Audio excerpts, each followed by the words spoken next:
Assalamualaikum warahmatullahi wabarakatuh. Bismillahirrahmanirrahim. Alhamdulillahirabbil alamin. Wa shalli wa sallim barik ala sayyidina Maulana Muhammadin wa ala alihi washabbihi asmain.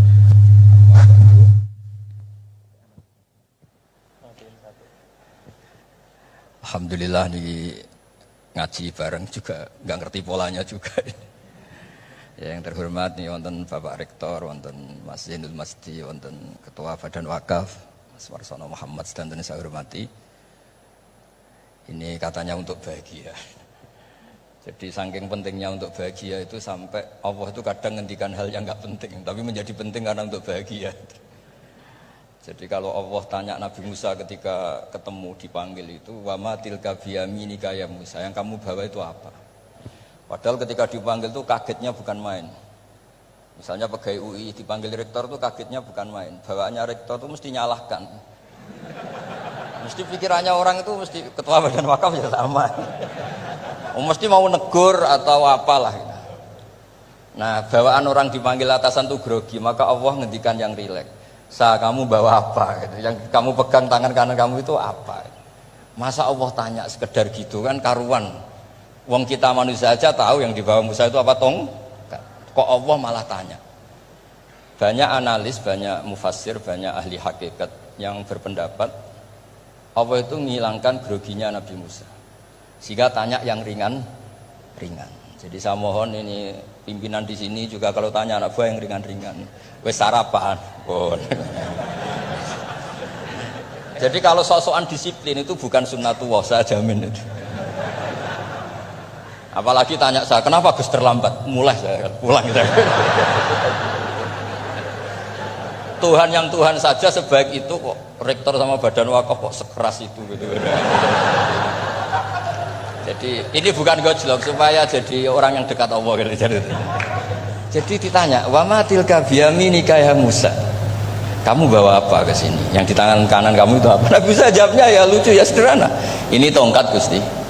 Tak pakai menggembala kambing, tak pakai ini itu. Bisa masih bilang dan lain-lain.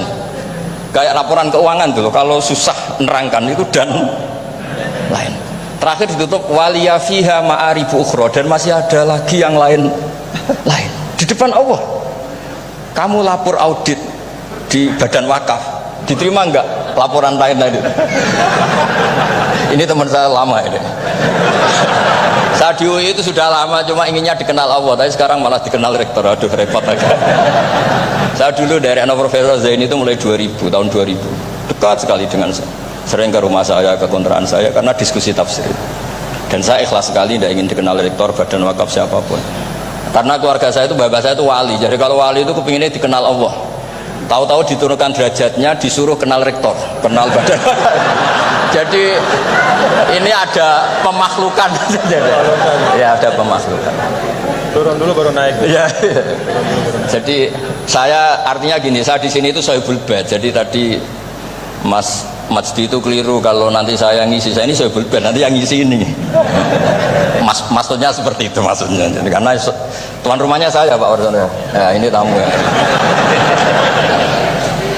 Tapi ternyata pemakhlukan itu penting. Di dalam ilmu tafsir diantaranya itu dikenal namanya tanazzulatul maulah. Allah itu menurunkan martabatnya. Allah sebagai Tuhan tentu tidak pernah menghutang kita, tidak pernah merasa dikasih karena semuanya itu milik Allah. Tapi Allah untuk memotivasi orang amal itu ketika Allah mangzalladzi yuqridu waha qardan hasana. Siapa yang mau menghutangi saya? Allah itu tentu tidak butuh hutang kita karena kan semua milik kita itu milik Allah. Tapi supaya orang termotivasi amal, merasa superior, merasa heroik, saya mau menghutangi Allah, saya mau menolong Allah.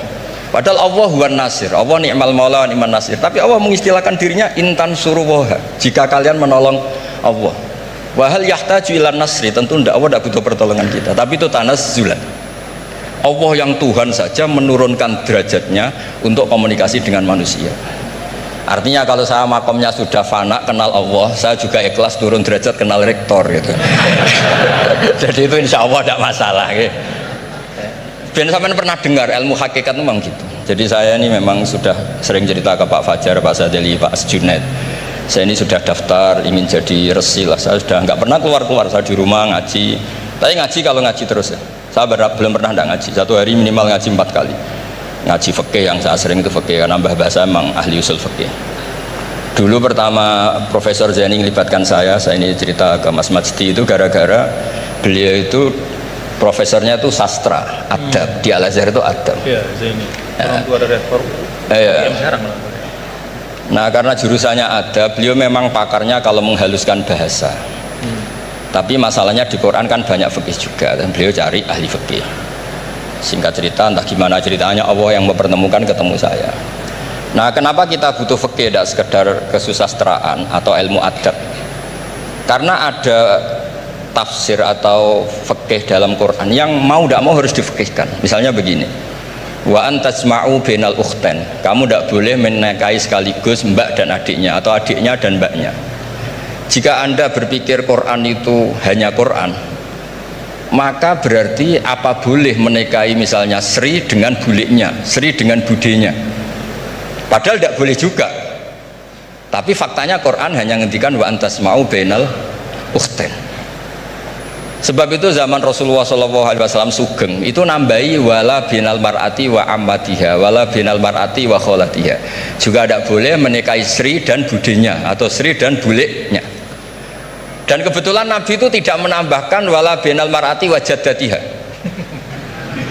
karena kayaknya itu gak usah dilarang, ya sudah lucu aja gitu. Masa kamu nikahi perempuan umur 17 terus minat mbahnya umur 70. Lah itu kalau sampai butuh dilarang, ya Anda perlu berobat itu. Tapi kalau bule kan kadang masih menarik. Orang-orang kayak gini itu misalnya nikah umur 17, bulenya cantik umur 30, minat enggak? Jadi artinya butuh dilarang untuk tidak minat itu butuh dilarang gitu. Tapi kalau mbah Ngono kok ditakok. nah ngono kok ditakon. Ini pakarnya. Ini tetangga saya orang Bojonegoro, dulu penderanya Profesor Zaini juga. Artinya andai kan tidak ada usul fikih ini mimbabi itlaqil ba'di wa iradatil qaul. Meskipun usul fikih itu yang menginduk ilmu balaghah, ilmu ini itu. Jadi Allah menyebut bainal ukhtain artinya diganti bainal mahromain.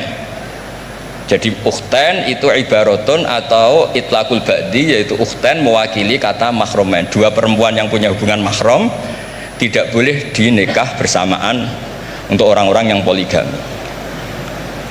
Ini penting supaya semua tafsir juga gitu, lafat-lafat yang ada mahdzufnya itu kita jaga, baik itu secara keilmuan maupun secara fikih. Keilmuan misalnya begini, orang yang dilaknati Allah, mala'anahu wa ghadiba alaihi, diantaranya diteruskan wa ja'ala minhumul qiradata wal khanazira wa abadat tauhid. Lalu misalnya secara penelitian tidak pernah ada makhluk manusia yang dulu jadi kera. Tapi melihat ayat itu seakan-akan itu pernah ada periode atau kejadian di mana manusia itu dirubah jadi kera. Wa ja'ala minhumul qiradata. Mau tidak mau kita butuh perangkat ilmu lain yang namanya balaghah. Itu orang Jawa itu kalau dilangkai kakinya itu hanya bilang kayak kera. Orang nggak sopan tuh katanya kayak kera. Tapi kalau dilangkai kepalanya langsung oh dasar ketek itu, dasar kera.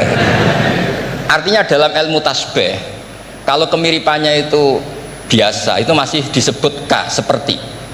Tapi kalau mirip banget perilakunya itu kafnya dibuang. Sehingga orang yang tuli banget terhadap kebenaran Allah bilang summum bukmun umyun. Orang kafir itu summun, tuli misalnya. Bukmun ada bisu. Padahal faktanya mereka bisa mendengar, bisa ngomong, bisa bicara. Tapi saking tidak pernahnya mau mendengar kebenaran, di redaksinya summun, bukan kasumi tapi summun. Begitu juga di bab madah memuji. Kalau orang agak ganteng, mungkin saya kalau muji Mas Masdi hanya kalkomar, muji Pak Rektor paling ya kalkomar. Tapi kalau muji Nabi langsung komarun, anta samsun anta bedrun, karena gantengnya kelewat, sehingga kaf tasbih sepertinya itu dibuang. Nah, andai kan tidak ada fakta manusia itu pernah dirubah jadi kera di era itu, andai kan itu nggak ada, kita sendiri juga nggak tahu. Kita masih bisa menganalisis dengan teori balaghah tadi, wa ja'ala minhumul qiradata ekal qiradah. Mereka atau mislal qirodah, mereka dijadikan Allah laksana kera, tidak berakhlak, tidak beretika, tidak bermoral. Ini pentingnya ilmu balaghah, sehingga kita tidak perlu mengharuskan orang berkeyakinan dulu itu pernah ada orang manusia dirubah jadi apa? Kera. Nah misalnya ada yang berkeyakinan atau berpendapat memang itu pernah nyata, itu ngendikannya Rasulullah, kemudian itu dihilangkan, hanya hidup 3 hari kemudian hilang sehingga nggak punya turunan. Jadi pilihan-pilihan dalam tafsir itu, satu tentu riwayat, dua itu analisis balaghah. Nah, analisis fikih itu tidak kalah penting karena konstruksi Quran itu ada fikih yang sudah mapan. Seorang lagi ada fikih yang sudah mapan. Ketika Nabi Lut itu menyesali kaumnya itu lesbi dan gay, kelainan seksual, itu Nabi Lut ngendikan haula ibanati hunna adharulakum. Kalau kamu ingin menyalurkan kebutuhan biologis Anda, ini ada anak-anak putri kami, hunna adharulakum, itu lebih suci bagi kalian. Tentu fikih itu sudah mapan, maknanya dinikahi dulu dengan proses nikah yang sah. Nah, barokahnya fikih yang mapan ini, Allah tidak cerita tafasilul umur, tidak cerita detail-detailnya. Sehingga salah sekali kalau kita sering bilang kita hanya kembali ke Quran. Itu tidak bisa, karena Quran juga tidak berdiri sendiri dengan makna yang sebenarnya, karena turun itu ada asbabun nuzul. Ini yang terakhir supaya ngasih pekerjaan, kan jauh-jauh dari NTB ya kan bisa dimanfaatkan secara baik dan benar. Saya ini Sohibul Bait. Nah, enggak, ini bukan guyon, tapi memang betul harus begitu memang. Mau tidak mau. Sumpah misalnya, orang tuh kalau ditagih hutang atau ditegur itu masih ya besok saya bayar. Ditagih lagi kayak gak percaya, wawahi besok saya bayar. Jadi kata wawahi itu mesti menunjukkan emosi, tersinggung, sumpah ya. Sehingga suatu saat ada seorang khotib ini ngendikan, fawarobbis sama iwal ardi innahu lahakkum mislama annakum tantikun. Demi Tuhannya langit dan bumi, itu si Bedui, ada orang Arabi, orang desa, langsung menyelasi Pak Khotib tadi. Pak Khotib, manggalladzi akhdhafal jalil hatta alja'ahu ilal yamin. Siapa yang bikin murka Allah sehingga Allah terpaksa sumpah ya? Semenjak itu jadi ilmu, kalau Allah memulai redaksi dengan sumpah, dengan qasam, pasti Allah tersinggung. Sehingga lafat-lafat yang dimulai wan naziati gharqa atau dimulai wasamsi wa duhaha, mesti terusannya itu Allah agak marah. Karena di mana-mana orang sumpah itu menjelaskan sama yang agak tidak percaya. Itu dzauqul arabi, itu ad-dzauqus salim. Nah, begitu seterusnya. Kemudian masalah wasfiyah ismiyah. Saya dulu sering debat sama Profesor Zaini. Kan misalnya kiai-kiai di Jawa umumnya kalau maknani min alakin itu segumpal darah. Lalu orang-orang yang nekuni embriologi itu tidak pernah ada segumpal darah. Kalau segumpal darah malah jadi kluron ya. Macam-macam. Katanya Quran itu mesti benar, ini ada segumpal darah. Kata saya segumpal darah itu bahasa Indonesia, Quran itu bahasa Arab, tidak akan ada itu di Quran, kata saya. Tapi ada yang bilang segumpal darah, ya tetap aja itu nggak Quran. Yang Qurannya min alakin, segumpal darah itu bahasa Indonesia, Quran tidak ada yang bahasa Indonesia, kata saya. Nah, tapi itu bisa dianalisis pakai balaghah atau pakai teori madatul kalimah. Min alakin itu dari kata aliko ya'liko alakon, sesuatu yang menempel. Jadi kalau di proses embriologi misalnya ada apa yang menempel dalam ilmu itu, yaitu yang jadi rahim, jadi anak. Atau pakai ilmu balaghah, min alakin tetap maknanya segumpal darah, tapi maknanya itu tangkis atau tahkir. Manusia itu sombong. Padahal materinya sama yang sekarang jadi sama dengan materi yang sekarang jadi segumpal darah, yaitu kita yang seperti ini materinya ya sperma, segumpal darah yang seperti itu juga materinya sperma. Kok kamu sombong? Materi kamu sama dengan materi min alakin. Itu persis dengan adatul Arab kalau sedang mencibir orang yang sombong. Itu kalau orang Arab bilang antal ladzi kharasta min makhrajil bauli marratan, kata orang Arab. Kamu adalah manusia yang keluar dari jalannya kencing 2 kali. Keluar dari penis lelaki ya lewat jalur kencing, keluar dari ibunya juga lewat jalur kencing.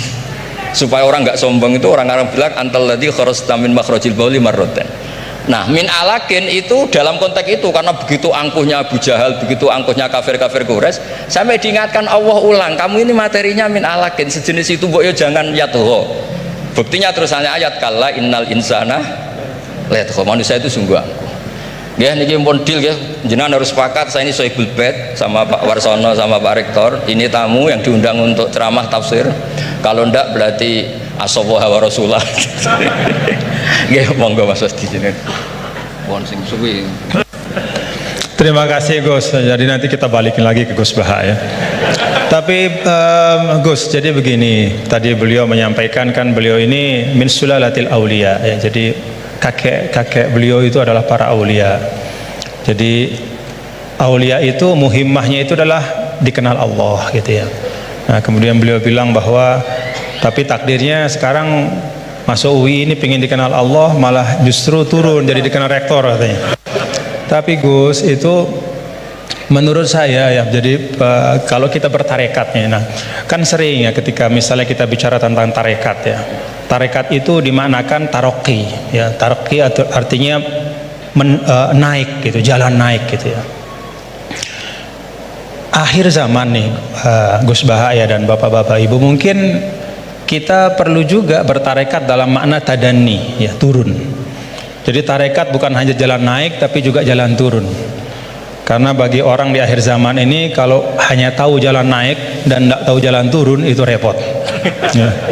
Apalagi Pak Rektor dengan Kepala Badan Wakaf ya, atau para pejabat gitu ya, tahu jalan naik saja tapi nggak tahu jalan turun gitu ya. Jadi kalau belajar tarekat hanya ingin jalan naik gitu tapi nggak pernah belajar jalan turun, itu biasanya dekat-dekat turun tuh galau ya. Ya, jadi galau, bingung gitu gimana cara turunnya gitu ya. Dan memang dulu saya pernah naik Gunung Rinjani juga ya Gus ya, waktu masih muallimin dulu, masih sanawiyah aliyah, itu saya rasakan betul gitu bahwa naik gunung itu menantang ya, sangat menantang ya. Bahkan Gunung Rinjani itu ada masa di mana di tengah-tengah itu ada namanya Bukit Penyesalan gitu. Kenapa Bukit Penyesalan? Ya udah nyesel di situ gitu. Mau balik udah jauh, mau terusin juga masih jauh sekali gitu di depannya. Itu Bukit Penyesalan, baina-baina. Tapi ternyata turunnya itu jauh lebih berat. Jadi kalau kita naik itu kan mengandalkan kekuatan otot ya, keluarkan energi untuk menggerakkan. Kalau turun itu kita menggunakan energi untuk menahan, dan itu jauh lebih berat ya. Jadi menahan pada saat turun itu jauh lebih berat daripada ketika menanjak ya. Dan ya pada waktu itu ya saya kena musibahnya pada saat turun gitu ya. Jadi artinya memang bahwa dalam kehidupan ini kita belajar naik dan juga belajar turun. Jadi tarakat itu taroki wa tadani gitu ya. Dan kalau sudah turun ada masanya juga naik. Jadi Gus Baha tadi kenal rektor, nanti kenal kepada Allah lagi, balik lagi kepada niat semula insyaallah. Nah, saya ingin sampaikan nih, beliau tadi sedikit sekali ya, dalam waktu yang sangat singkat, tapi itu menyampaikan hal-hal yang sangat penting ya.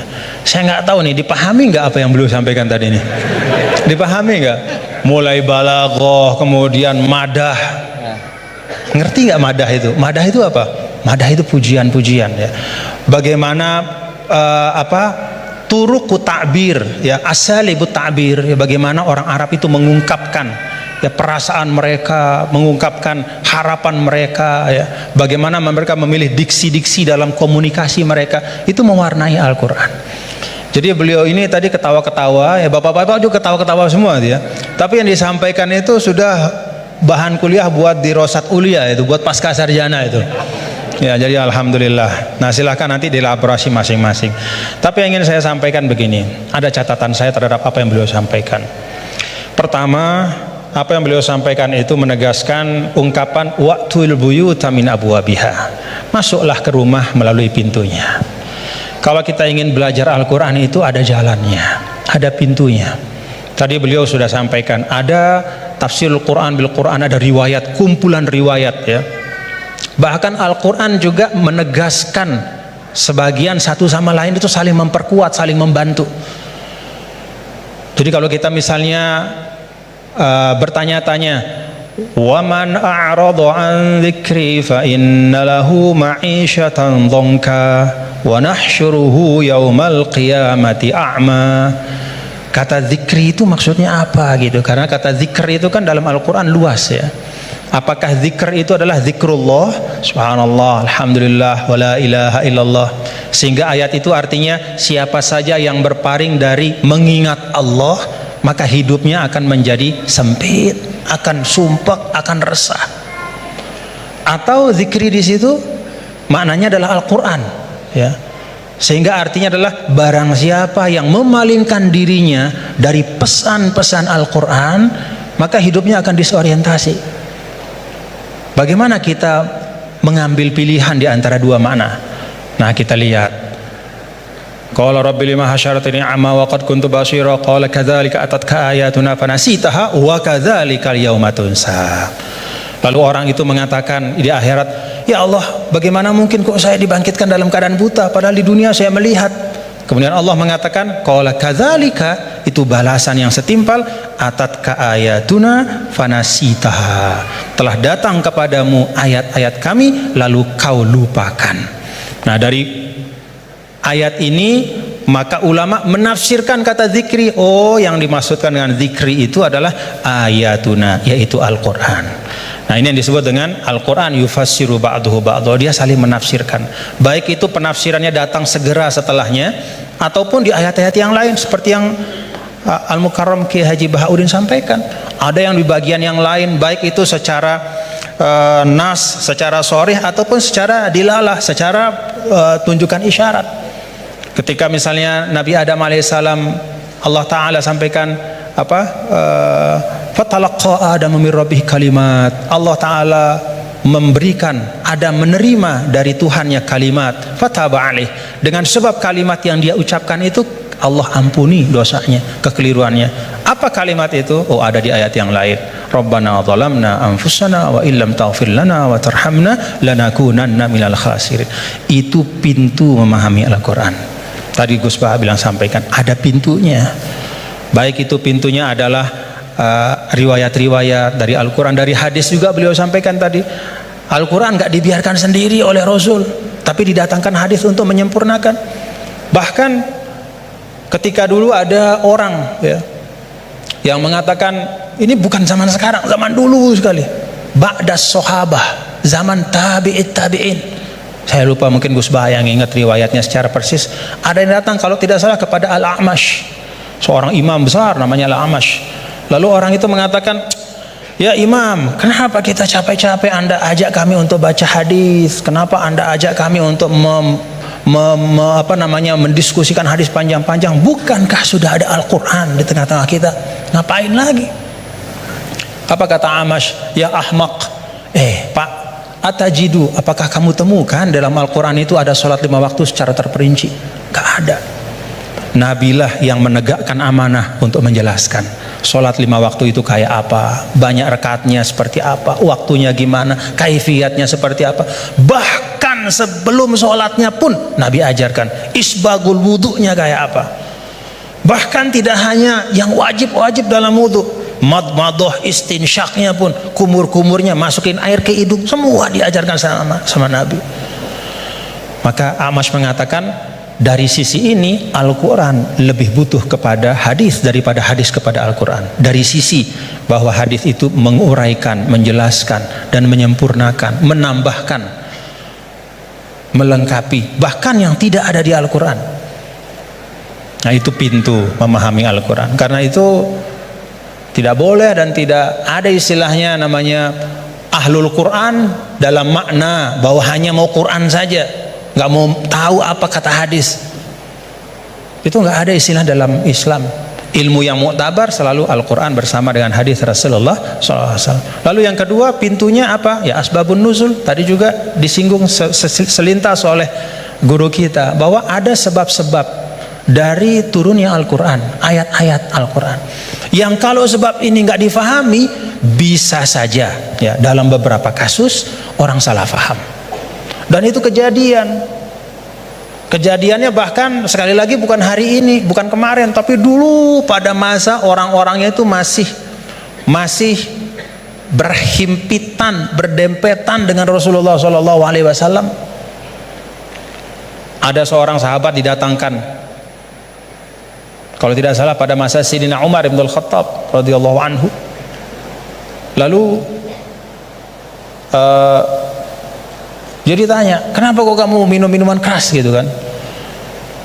Dia mengatakan, loh kan saya ini orang beriman, saya kan orang bertakwa, kan di Al-Quran tuh ada, laisa 'alal ladzina amanu wa 'amilus solihati junahum fima ta'imu idza mattaqaw wa amanu ila akhir ayat.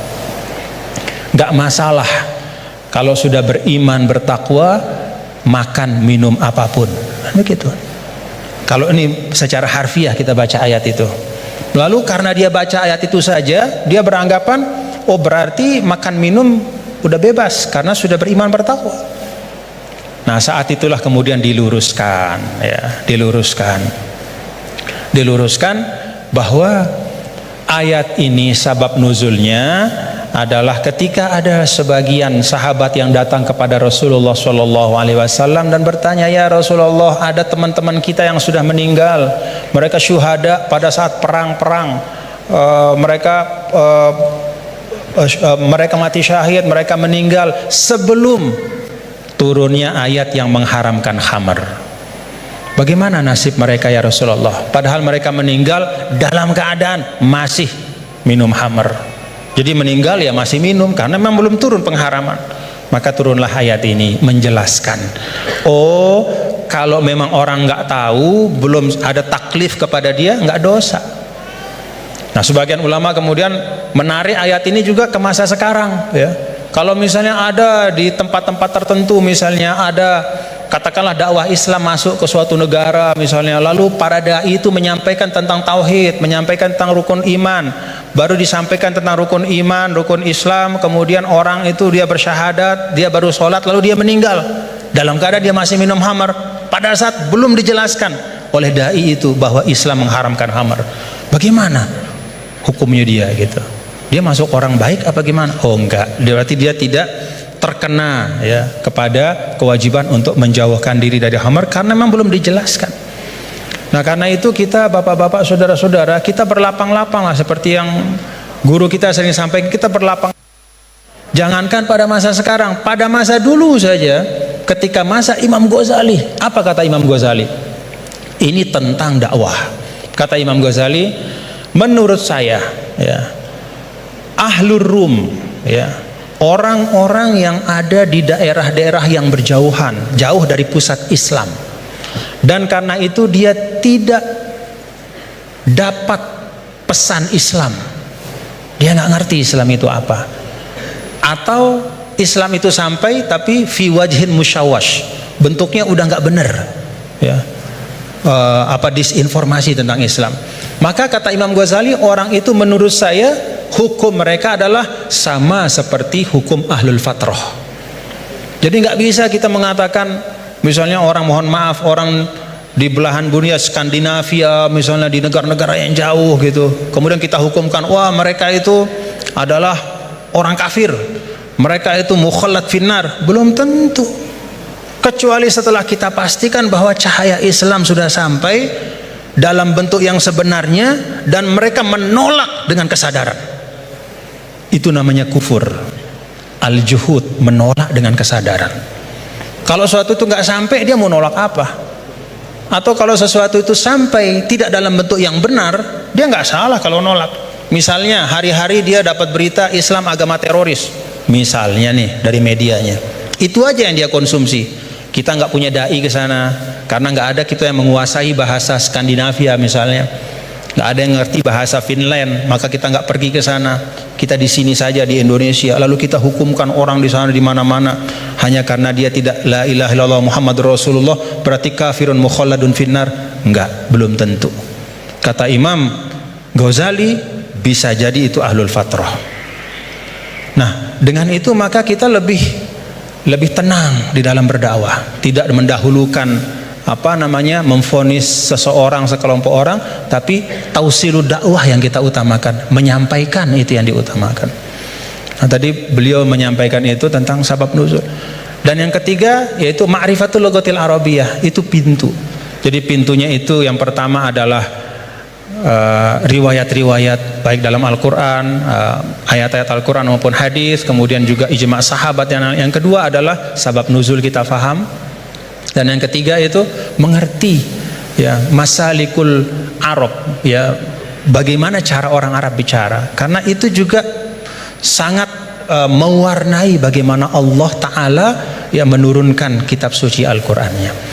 Dan alhamdulillah bapak-bapak, saudara-saudara, kalau kita ada ketekunan, ya ini teman-teman semua ya, kalau ada ketekunan ya seperti sekarang kita bisa menikmati ya. Kalau dulu misalnya apa yang disampaikan oleh Gus Baha itu hanya bisa dinikmati oleh para santri ya, di pesantren-pesantren, itu pun dalam halakoh-halakoh yang terbatas. Tapi alhamdulillah berkat UII ngaji bareng kita bisa menikmati hari ini mutiara-mutiara dan keindahan Al-Quran. Alhamdulillah. Saya balikin lagi kepada Gus Baha sebagai Sahibul Bait.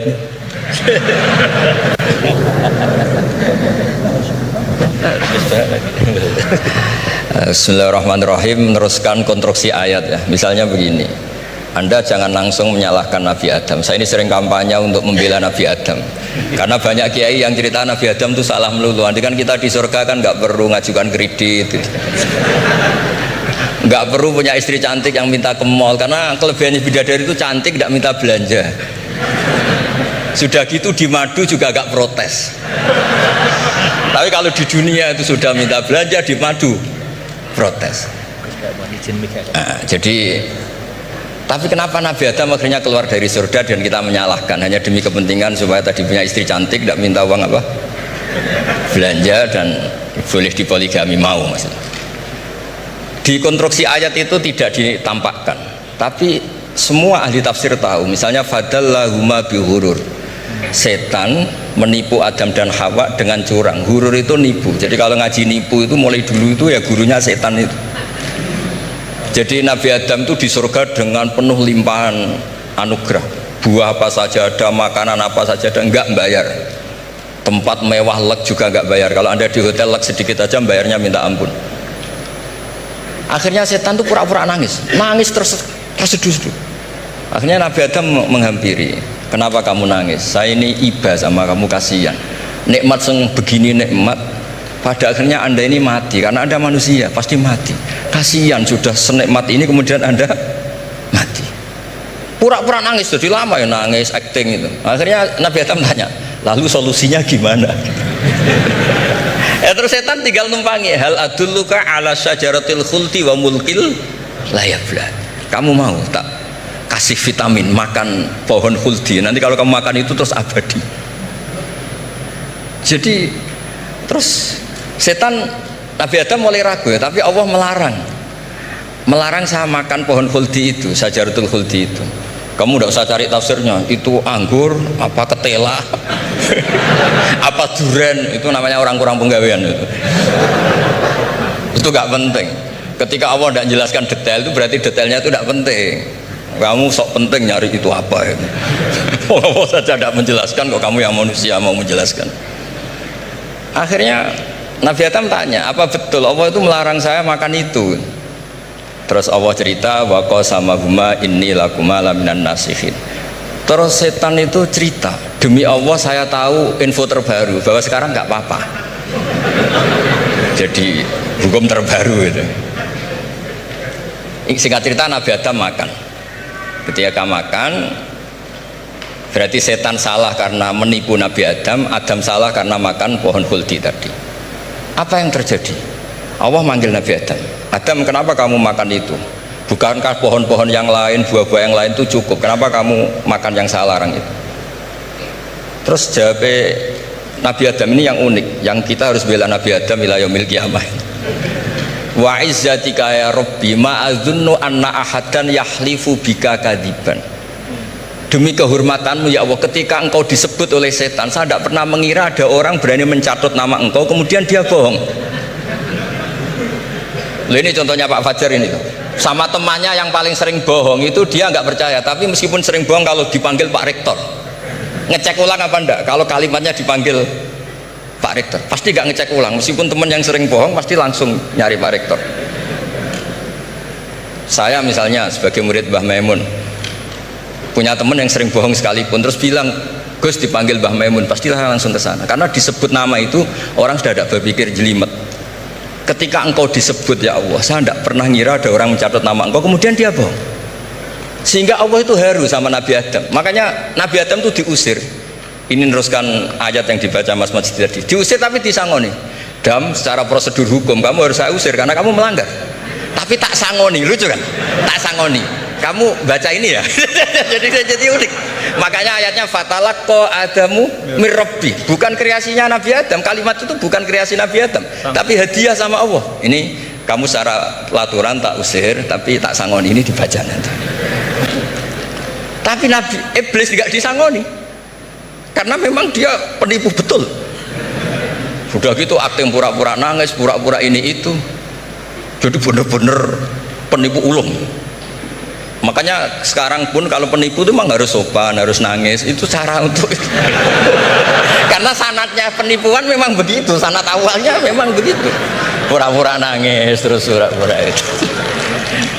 Jadi itu memang cara paling efektif untuk apa? Nipu. Ada sanatnya. Ada sanatnya. Nah, lalu kenapa ada hadis mangqala la ilaha illallah dakhalal jannah? Ini terakhir terus nanti Mas Masdi ngendikan terus doai sekalian. Perintah sohibul bait, bukan permintaan, perintah. Perintah itu bukan berarti tidak sopan. Memang bahasa Indonesia itu gitu. Permohonan itu mesti diabaikan. Kalau perintah itu agak tegas. Bukan masalah. Jadi begini. Saya ulang lagi konstruksi ya, konstruksi ayat fadallahuma bihurur. Kenapa mangqala la ilaha illallah dakhalal jannah? Itu unik. Kalau kita baca hadis, ada orang itu pendosa, salahnya sudah minta ampun, sama Allah dipanggil. Ini hadis musnad, riwayat Musnad Ahmad dan banyak riwayat yang lain. Dipanggil, fulan kamu kesini, kamu lihat itu apa? Bok Gusti.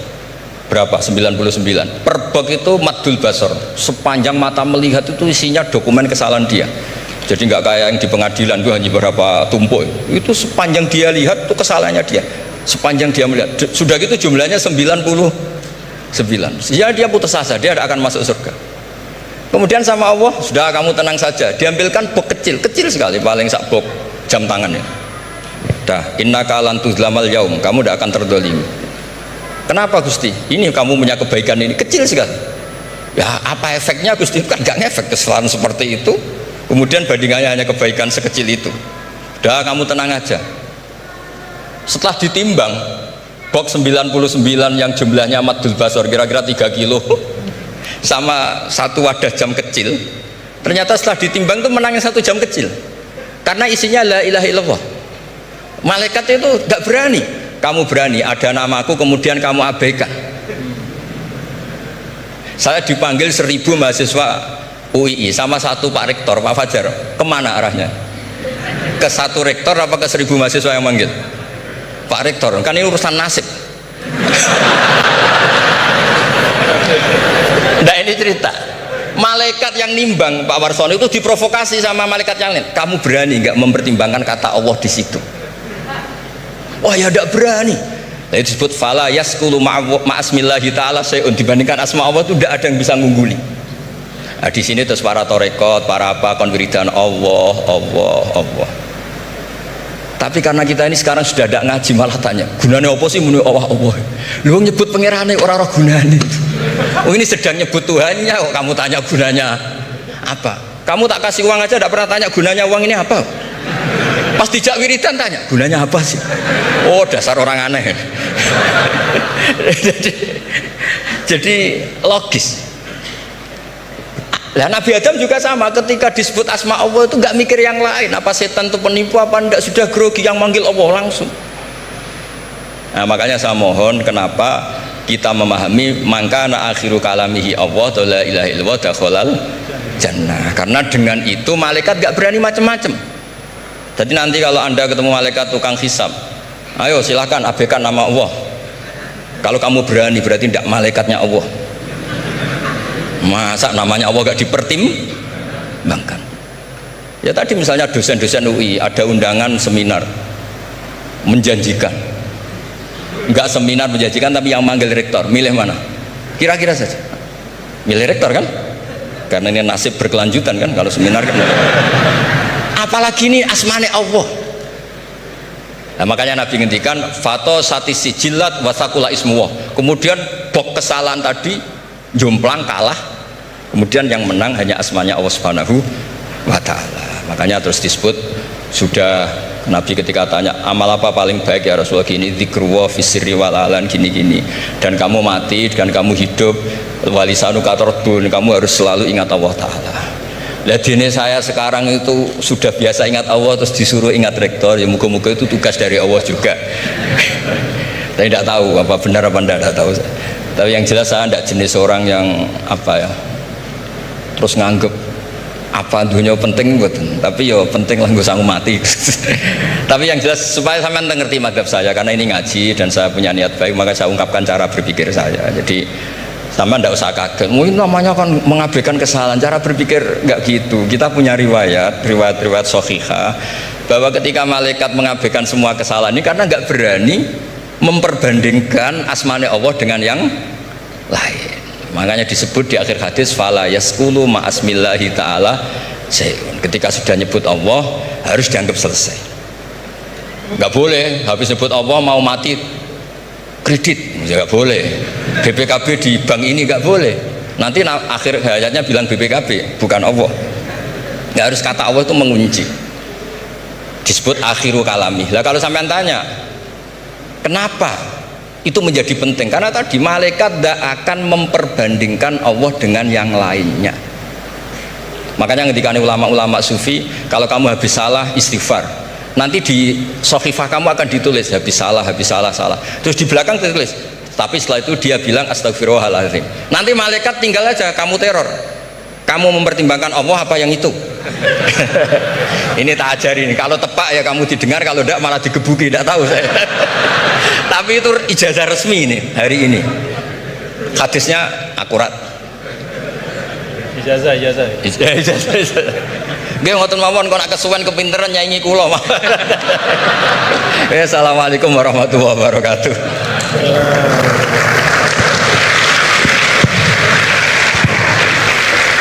Terima kasih karena saya diminta untuk mengakhiri. Ya, saya ingin menyampaikan dua hal saja. Pertama, saya garis bawahi yang beliau sampaikan baru, bahwa kalau Allah tidak berepot-repot ya dan tidak mendetil-detilkan sesuatu, ya berarti itu tidak terlalu perlulah ya. Jadi jangan kita sok merepot-repotkan diri ya mendetil-detilkan sesuatu yang Allah Ta'ala justru tidak detilkan.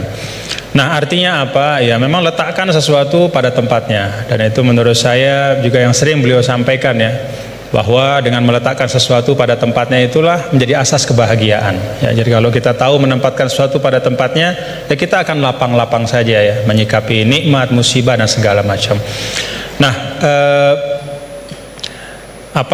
kalau kita lihat nih, pertanyaannya apa sih yang dipentingkan oleh Allah dalam Al-Quran ya. Kalau kita lihat, ya tentu Allah Ta'ala yang maha tahu apa-apa yang paling penting, yang paling utama ya, pokok-pokok akidah, kemudian pokok-pokok ritual ibadah. Tapi kalau kita menggunakan pendekatan kuantitatif ya, salah satu yang sangat dipentingkan oleh Allah dalam Al-Quran adalah ranah muamalah. Jadi ranah muamalah itu luar biasa dipentingkan oleh Allah dalam Al-Quran ya. Kalau kita lihat misalnya dari sisi panjang pendeknya ayat saja, 282 Al-Baqarah itu ayat paling panjang dalam Al-Quran adalah tentang transaksi hutang piutang ya, itu muamalah. Dan salah kalau kita misalnya menanggapi atau mempersepsi bahwa urusan hutang piutang itu urusan dunia belaka. Enggak ya, buktinya Gus Baha tadi nyampaikan beberapa hal tentang hutang piutang dalam mengaji barang ini, berarti sesuatu yang penting. Nah, dalam ayat itu juga disampaikan di akhir ayat tentang hutang piutang itu apa? Wattaqullah wa yu'allimukumullah. Wattaqullah wa yu'allimukumullah. Jadi bahwa muamalahmu, transaksi keuanganmu, hutang piutangmu, hal ihwal tentang keuangan itu menyangkut takwa juga gitu. Itu menyangkut takwa juga. Itu bagian dari ekspresi bertakwa kita. Hutang yang benar, menulis dengan baik, membayarnya juga dengan baik, berhutangnya pun kalau memang betul-betul butuh, dan seterusnya. Dan banyak lagi di dalam Al-Quran ayat tentang muamalah. Nah, saya sering sampaikan ya, bapak-bapak saudara, kalau kita misalnya menggunakan pembagian yang walaupun kita bisa perdebatkan lah ya tentang validitasnya 100%, tapi ada pembagian yang sederhana oleh para ulama. Pertama, dalam Islam itu ada disebut dengan ruang akidah ya. Yang kedua ruang ritual ibadah, dan yang ketiga adalah ruang muamalah. Semuanya itu tentu dalam makna semuanya hidup adalah ibadah, tapi kalau dibagi ruang akidah itu terkait dengan rukun-rukun iman kita, keyakinan-keyakinan pokok, itu sifatnya tauqifi, nggak boleh dikreasikan. Jadi apa yang Allah Ta'ala sampaikan, yang berikan ya, seperti tadi disangoni Nabi Adam, fatalaqa Adam bil kalimatin fataba alaih ya Rabbana zolamna, ya itu sudah sangon dari Allah ya. Iman itu ya kayak begitu, kita disangoni, diberikan, ditegaskan, dibatasi. Lalu ritual ibadah juga sama, sifatnya tauqifi. Nah, pada saat muamalah itu sifatnya beda. Sifatnya itu ijtihadi ibada'i. Jadi sifatnya itu kita dikasih prinsip oleh Allah, ruang muamalah kehidupan ini, namanya sosial, politik, budaya, ekonomi, ya, kita diberikan prinsip, tetapi perinciannya itu diserahkan kepada kita. Bagaimana kita memprosesnya supaya bisa menghadirkan kemanfaatan dan kemaslahatan untuk semua tanpa menghilangkan prinsip-prinsip itu. Nah, jadi kalau kita dalam konteks misalnya yang beliau sampaikan tadi, ya semua hal-hal yang ada ini selain daripada akidah dan ritual ibadah itu kan muamalah. Maka prinsipnya adalah kita saling melengkapi gitu. Dan saling mengisi dalam kebaikan. Nah, kemudian yang kedua, yang terakhir, ulama juga mengatakan begini. Ketika kita belajar Al-Quran, maka kita juga belajar tentang lawazimul makna atau lawazimul faham. Ada satu kefahaman dari ayat. Nah, konsekuensi dari kefahaman itu apa? Ya, nah, itu beliau tadi juga sudah sampaikan berulang kali.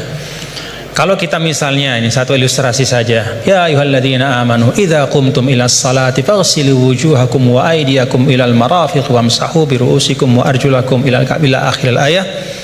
Wahai orang beriman, kalau ingin masuk ke dalam solat, hendak solat, maka ambil air wudhu, basuhlah muka dan seterusnya sampai akhir ayat.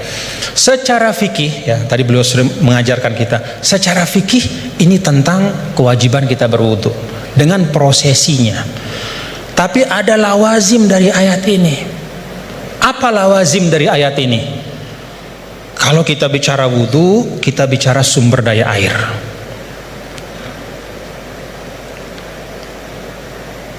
Kita bicara tentang wudhu, kita bicara tentang ekosistem kehidupan. Gak ada wudhu tanpa air. Kalau wudhu tanpa air, tayamum namanya. Gak ada wudhu tanpa air. Maka apa arti lawazim dari ayat ini? Jaga sumber daya air itu. Kalau dalam konteks misalnya pasal 33 Undang-Undang Dasar 1945, apa kata, sumber daya alam dan semua yang menyangkut hajat hidup orang banyak dikuasai oleh negara, itu juga bagian dari lawazim makna ayat ini. Dalam arti apa?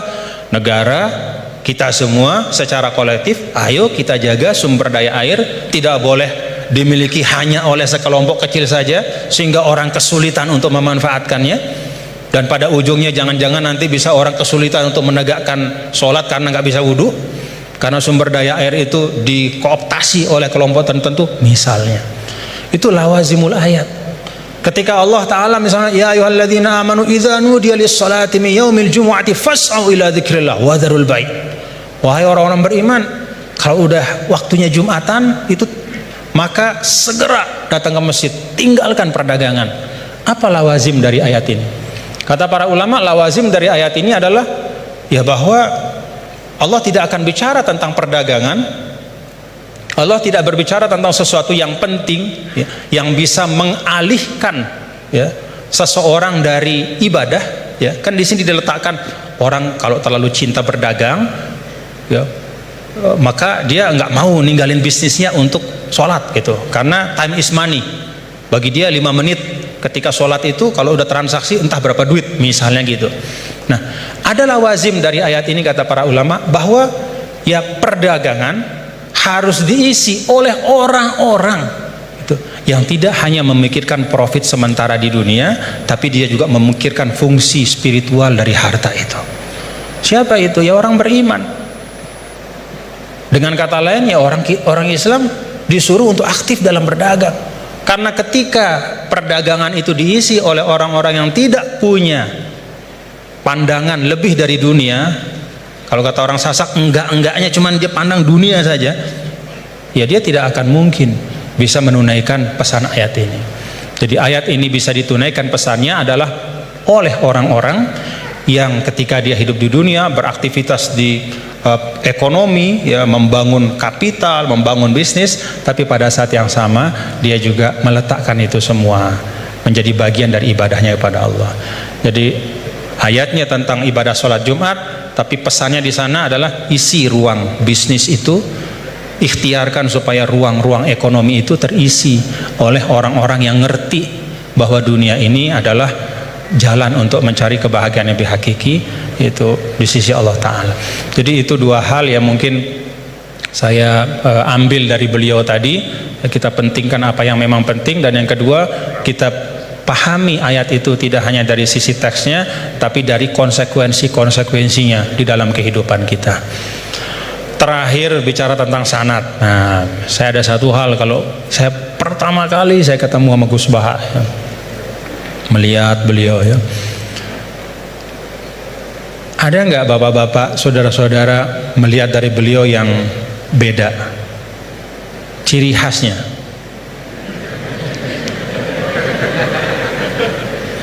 Ciri khasnya beliau itu gini.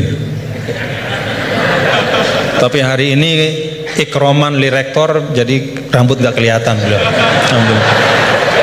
Nah, karena beliau ini adalah keturunan dari aulia, dari Lasem ya, dan salah seorang dari masyayikh di Lasem itu adalah sahabat dari kakek kami dulu, Mbah Maksum Lasem. Ya, beliau bersahabat dengan Nini Ida Maulana Syekh Tuan Guru Kiai Haji Muhammad Zainuddin Abdul Majid. Itu biasanya perilaku Lasem itu ada sanatnya gitu ya. Jadi saya lagi mikir-mikir, ini naruh topi begini tuh ada sanatnya nggak boleh? Kita mau tahu dari beliau ya. Ala kulli hal, bapak-bapak saudara, terima kasih Gus atas ilmu-ilmunya dan silaturahim kita pada pagi hari ini. Mudah-mudahan bisa terus bersilaturahim dalam kebaikan, dan kita doakan beliau selalu disehatkan, diafiatkan oleh Allah Subhanahu wa taala. Ya, cara gampang buat kita mendoakan diri kita itu doain orang lain ya. Itu resep yang paling gampang. Jadi kalau kita doain diri kita ini kan belum tentu terkabul. Tapi kalau kita doakan orang, malaikat yang mengaminkan doa kita dan mengatakan untukmu seperti yang kau doakan. Jadi kalau resep supaya dapat sesuatu, doakan orang lain dengan sesuatu itu. Kita doakan mudah-mudahan Gus Baha sehat walafiat dan kita semua diberkahi Allah Ta'ala. Wallahul muwaffiq wal hadi ila sabilir rasyad wa huwal muwaffiq ila aqwamit thariq. Lunas maaf apabila banyak khilafan, kekeliruan. Assalamualaikum warahmatullahi wabarakatuh.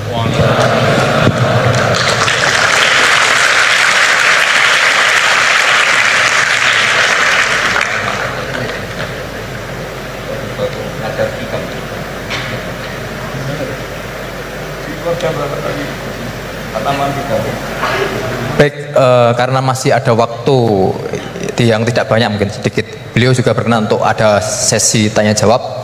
Mungkin nanti akan ada maksimal 3 penanya dari mungkin sebelah kiri, kanan, tengah, kemudian kanan. Silahkan 3. 1 dari kiri, ya, yang dekat tiang silahkan. Silahkan berdiri untuk meminta mic dari panitia. Ya, singkat ya. Assalamualaikum warahmatullahi wabarakatuh. Ya, menarik pemaparan dari guru kita semua terkait dengan Islam harus membahagiakan.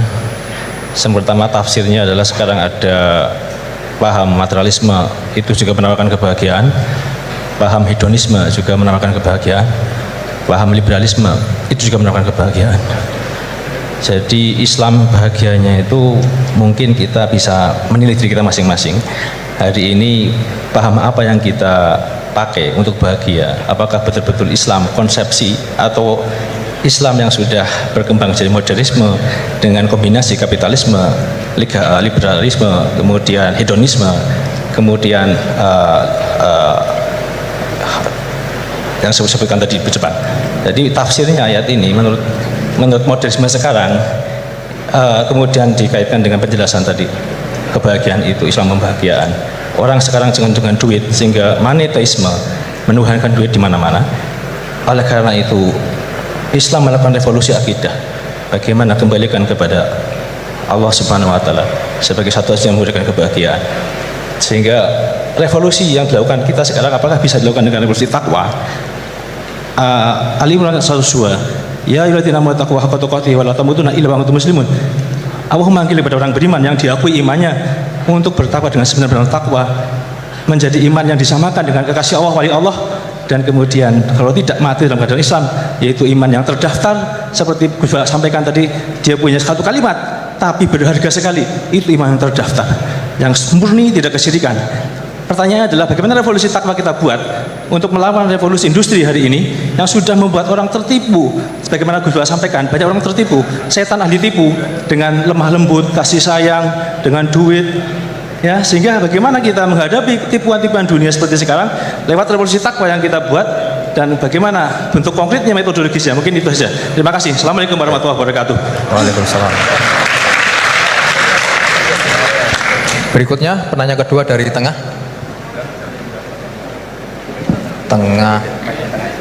Oh ya, silakan Mas Pade.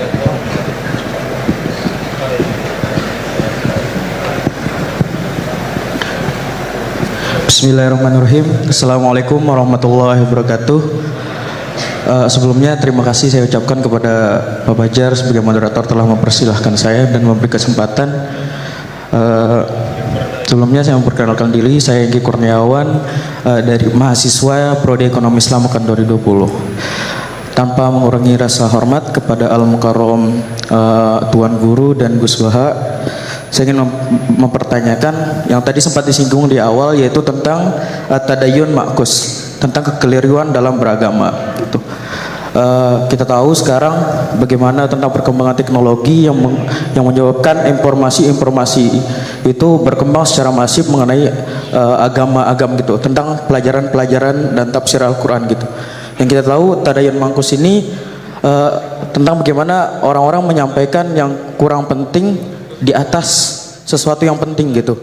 Nah, sebagai kami mahasiswa gitu yang masih awam tentang agama, bagaimana sih gitu cara kita menangkis agar tidak terjerumus atau terjerat dengan pembahasan-pembahasan yang kurang penting dan menjerumuskan kita ke dalam sesuatu yang sesuatu yang buruk gitu, yang kayak memunculkan perdebatan dan kontroversi. Gitu saja, Pak. Terima kasih. Wassalamualaikum warahmatullahi wabarakatuh. Waalaikumsalam. Terakhir dari Putri, paling depan kerudung biru. Oke, silahkan. Bismillahirrahmanirrahim. Pertanyaan fikih sangat sederhana tapi saya tidak paham. Saya bacakan bagaimana cara mengajarkan istihadhah yang memudahkan kepada anak perempuan yang belum baligh, Gus Baha. Karena kalau kami jelaskan dengan menghafal dan memahami syarat-syarat tamyiz, mereka kesulitan.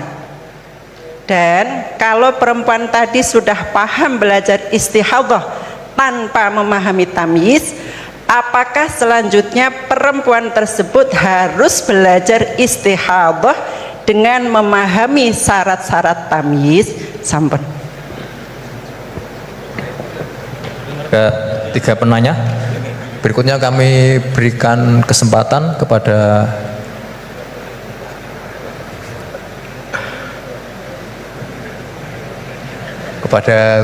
Gus Baha untuk menjawab.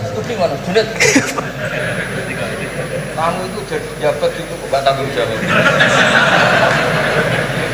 Di sini itu ada DPPAI ya? Iya. Itu terang singkatan DPPAI. Ben ngerti ben ono gunane.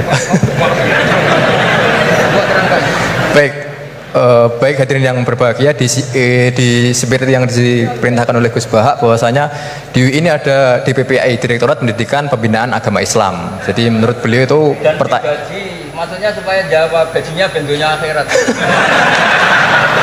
Menurut beliau yang berhak menjawab itu adalah orang DPPAI, wadah, karena yang bertanggung jawab atas Islam di UI. Bagus. Ya kan? Ini tak bantu.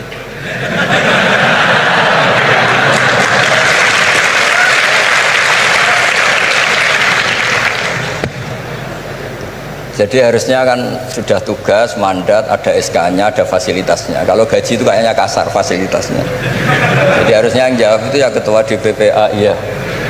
Tapi sudahlah, karena saya ini orang baik, tak tolong. Begini ya, jadi perspektif Islam atau taqarrub ilallah itu mulai dulu itu orang mau tidak mau subjektif, tapi hukum pokoknya sama. Misalnya orang mencintai Allah, ada yang saking mencintainya itu tidak pernah nyebut Allah. Ada wali itu mencintai Allah tidak pernah nyebut Allah, karena dia takut ini nama sakral, jangan-jangan dilecehkan. Imam Malik itu pernah ada seorang pengemis datang, ya Imam Malik saya minta uang gitu.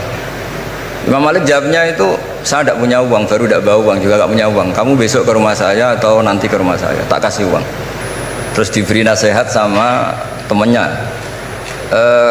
halal itu mbok ya Anda ngomong rozaqallah, Ya, semoga Allah memberi rezeki kamu.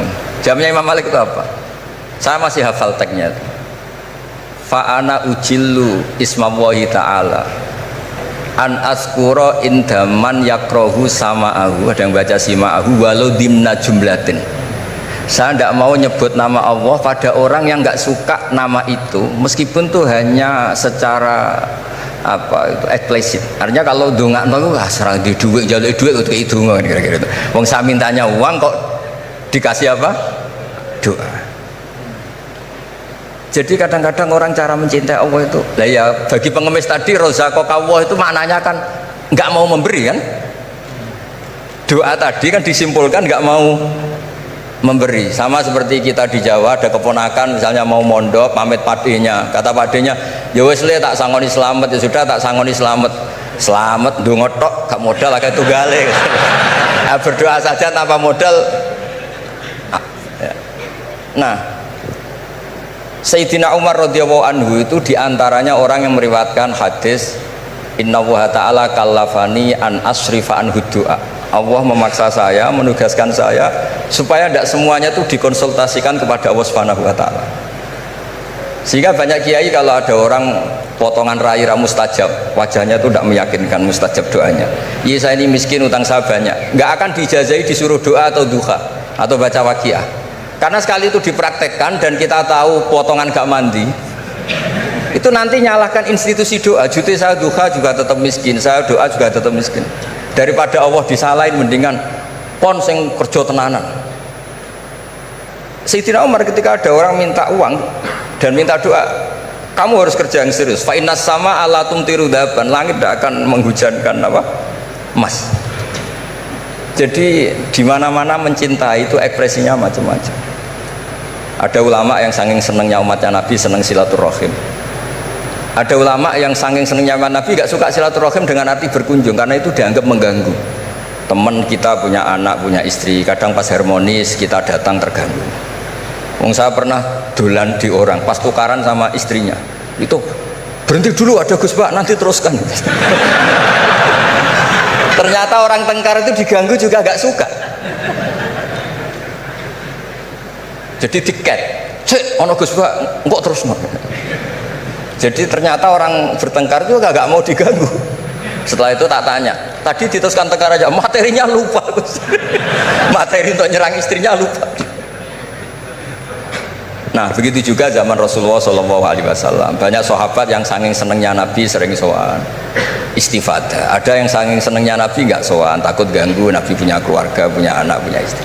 Ada yang saking senengnya Nabi, kalau ketemu Nabi itu melihat wajahnya sampai dia tahu detail wajah Nabi kayak apa, rambutnya kayak apa. Ada juga yang sama sekali ditanya, sifli wajah Rasulullah, tolong ceritakan ke saya wajah Nabi itu kayak apa. Saya tidak pernah melihat wajahnya Nabi. Loh, ada ini sahabat masa tidak melihat wajahnya Nabi. Ijlalan rasa kalau ketemu beliau itu hormat sekali sampai gak berani menatap mukanya. Sama-sama seneng tapi ekspresinya beda. Saya kalau ngaji usul fikih di pondok saya sering cerita fal yukrim doifahu fal yukrim jarohu, itu Islam hanya memerintahkan ikram, memuliakan, tapi prakteknya beda-beda. Di kampung kamu ketemu tetangga tidak tanya itu sombong, tapi kalau di kota ketemu tetangga tanya namanya kepo, dianggap ganggu privasi. Sama-sama maknanya ikram. Ibnu Abbas itu kalau sholat cepatnya bukan main, katanya seneng Allah, munajat lah, kok seneng cepet, berarti gak begitu seneng. Tapi Ibnu Abbas kebalik cara tanya, kenapa kamu kalau sholat cepet? Setan nata-nata mau goda saya, ternyata saya selesai, jadi kecelik deh. itu juga ilmu. Ya artinya cara itu tidak usah distandarkan gitu ya, monggo lah, sementing ada sanatnya. Ada apa? Ada sanatnya. Ya saya seperti datang ke sini itu mungkin bagi anda bagus. Wah Gus Pak kersorawa, alhamdulillah.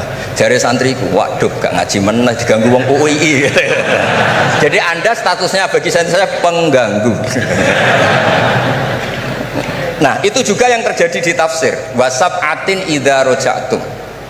Ada pelanggaran tertentu di puasa itu kafarohnya itu fasyamu salasati ayamin fil haji wasabatin idza roja'tum. 7 ketika kamu pulang, itu kata Abu Hanifah 7 hari ini boleh dilakukan di kawasan Mekah asal selesai haji sudah. Tapi bagi Imam Syafi'i pulang itu harus sudah sampai rumah. Sekarang saya beri pertanyaan, ketika Pak Fajar ini acara selesai, terus dia pamit saya pulang, Gus saya tak pulang. Bagi saya dia sudah pulang, meskipun masih di jalan. Tapi bagi istrinya, istilah pulang kalau sudah sampai rumah. Lalu idza raja'tum itu pulang itu menurut siapa? Mas Majdi nanti ketika sudah pamit di bandara, kita bilang sudah apa? Pulang. Tapi kata istrinya, belum. Sama-sama istilahnya wasaf'atin idza raja'tum. Ada kiai itu tidak pernah mikir Islam sama sekali. Sebenarnya sama Islam bukan main, tapi gak tahu mikir Islam. Tak tanya Islam agamanya pangeran Gus, mbok pikir keliru, ono sing duwe. Islam itu milik Allah, ya, mesti diurus sama Allah. Tidak usah kamu pikir, Allah sendiri nanti yang ngatur Islam. Ternyata saking tawakalnya nggak mikir. Ya ada juga yang mikir Islam semangat malah keliru saking semangatnya. Ya macam-macam, sama-sama mencintai Islam. Coba kalau kamu seneng sama anak-anak, anak kamu main pakai motor atau pakai ontel. Pilihannya dua, kamu peduli, ayo kawal nanti kalau jatuh, ayo kawal sama pembantu ini nanti kalau jatuh. Itu ya bukti cinta. Ada enggak? Sembarno ae wis pinter. Anakku wis pinter, nak tiba tangi dhewe, anakku sudah pinter kan. Itu juga penghormatan pada anak. Jangan kira makna seneng itu harus terbentuk satu versi. Seneng anak ya nak dolan dikawal. Ternyata yang membiarkan juga bentuk penghormatan bahwa anak ini sudah mandiri. Ya terus yang masalah istikhadah itu masyhur itu di riwayat Hamnah binti Jahsh ya.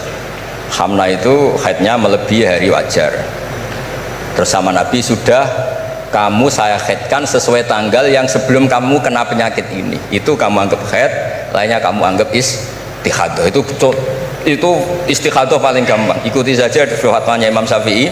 Jadi misalnya Januari kok 6 hari, Februari kok sampai terus mulai ada penyakit sampai 1 bulan keluar darah, Maret keluar darah, itu kata Imam Syafi'i ngikuti riwayat tadi, sudah kamu fatahayati terus sitata ayam atau sabata ayam, terus Nabi ngendikan kamu menghaidkan seperti bulan-bulan sebelum kena penyakit istikhadah itu, lainnya di istikhadohkan. Itu namanya ruddat ilal adat. Jadi supaya tidak ribet pakai tamyiz diukur, ini darah ini lebih kuat dibanding ini, yang lemah tidak kayak sing tukang delok ya sopo gitu. Apalagi yang ditanya itu lelaki gitu tuh. Oh, itu kan ya agak repot lah, cobalah agama ini tidak perlu repot-repot seperti itu. Jadi ini sebagai senior saya kasihan sama Pak Junaid ini. Harusnya beliau nanti yang kena hisab pasti Pak Junaid. Jabatannya mau, tanggung jawabnya nggak mau. Ya tapi kebetulan ada orang baik di sini ya, alhamdulillah saja. Kalau ketemu saya tuh cium tangan bolak-balik, tapi niatnya kayaknya mau supaya saya mau backup gitu. Nah ini yang satu pertanyaan Mas Wasdi ini, masih kan 3, saya jawab 2. Harus revolusi teknologi ngefek di agama. Oh iya, ya sebenarnya kan perubahan-perubahan itu setiap masa terjadi ya. Ya kita menganggap perubahan hari ini perubahan yang paling penting ya karena kita hidup di dalamnya. Tapi bagi generasi-generasi sebelum kita ya perubahan yang terjadi pada masa mereka itu yang paling penting gitu.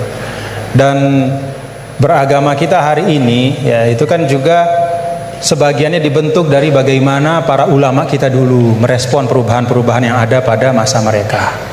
Jadi kalau kita lihat jangankan yang sekarang ya Gus ya, bahkan pada masa Imam Syafi'i pun kan, dan masa-masa para imam mujtahidin ya, mereka itu sangat membuka diri dan melihat dinamika-dinamika yang terjadi dan menjadikan ya hal-hal yang terjadi di tengah masyarakat itu sebagai bahan penting untuk merumuskan pandangan keagamaan. Dan karena itu kalau misalnya Al-Azhar ya, Al-Azhar Syarif itu sekarang punya perhatian hanya 3 hal saja ya ketika bicara tentang pemikiran keagamaan. Yang pertama, tafkik al-fikril mutatarrif. Jadi membedah dan mempreteli pemikiran yang ekstrim, mengembalikan kepada manhaj wasati. Itu yang pertama. Kemudian yang kedua, tajdid al-khitabid dini, yaitu memperbaharui al-khitab, cara kita menyampaikan sebenarnya kan al-khitab itu kan cara kita mengajak orang beragama. Supaya cara kita mengajak orang beragama ini tidak membuat orang semakin jauh dari agama ya. Jangan membuat ya seperti tadi beliau sampaikan, bahkan Rasul pun hati-hati ya ketika menjawab pertanyaan dari masing-masing sahabatnya. Nggak ada Rasul itu gebiah uyah ya, pokoknya ini mentang-mentang ini sahabat saya semua, saya kasih satu patokan plek harus kayak gini, nggak ada. yang nanya tentang mana amal yang paling afdol dilihat oleh Nabi kan gitu Gus ya. Dilihat kira-kira oh ini ternyata orang yang kaya misalnya. Oh amal afdol itu paling banyak adalah berinfak, paling bagus. Dilihat kayak begini keadaannya macam-macam disesuaikan sesuai dengan mukhatabin. Itu Rasul ya, para sahabat juga begitu. Artinya apa? Beragama itu adalah sesuatu yang hidup. Tadayun itu ya taharruk, bergerak terus ya. Nah, tadi disampaikan bagaimana cara kita merespon dalam situasi yang berubah seperti ini. Yang pertama yang nggak usah galau. Tadi beliau sampaikan agama ini milik Allah Ta'ala. Jadi kita jangan menggalaukan diri kita, menganggap diri kita lebih penting ya. Tidak ada manusia yang sangat penting sehingga dia tidak tergantikan dalam kehidupan kecuali para nabi dan rasul. Ya, siapapun itu fungsinya pasti akan ketika sudah masanya dia pasti akan digantikan, dan semua orang menunaikan tugasnya sesuai dengan kewenangan serta apa yang diberikan oleh Allah Subhanahu wa taala. Jadi tidak usah kita galau ya. Yang paling penting adalah menurut saya ya terus kita ngaji seperti ini untuk mendiskusikan hal-hal bagaimana kita bisa beragama masing-masing nyaman semuanya ya.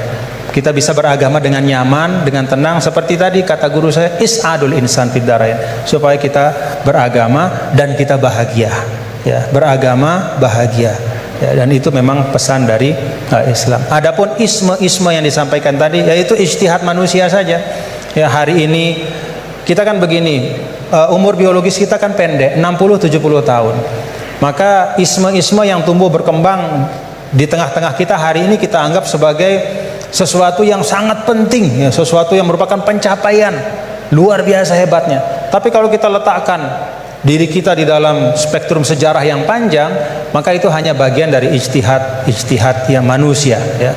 Sehingga menurut saya tidak perlu kita kita istilahnya apa ya, seakan-akan isme itu akan menggantikan Islam. Enggak, yaitu ijtihad manusia. Besok akan ada isme baru, tapi al-Islam ya'lu wa la yu'la alaih. Islam akan tetap tegak teguh insyaallah. Mudah-mudahan kita berada di dalamnya, bagian dari itu semua. Itu saja yang dapat saya sampaikan. Terima kasih sekali lagi atas kesempatan pada hari ini, Pak Rektor, Bapak Kepala Badan Wakaf dan semua. Jazakumullah khairan katsira. Mudah-mudahan kita bisa jumpa dalam kesempatan yang lain. Assalamualaikum warahmatullahi wabarakatuh.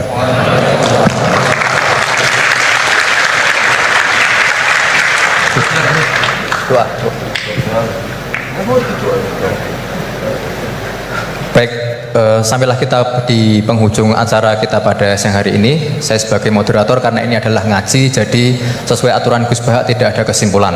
Jadi kalau Anda semua belum paham acara hari ini, siang hari ini, silahkan kunjungi YouTube UI Yogyakarta. Anda klik kemudian Anda putar. Belum paham, putar lagi dan putar lagi. Ya seperti itu, karena ini adalah sifatnya adalah ngaji bersama. Baik, apabila ada kesalahan dari kami selaku moderator, saya mohon maaf. Assalamualaikum warahmatullahi wabarakatuh.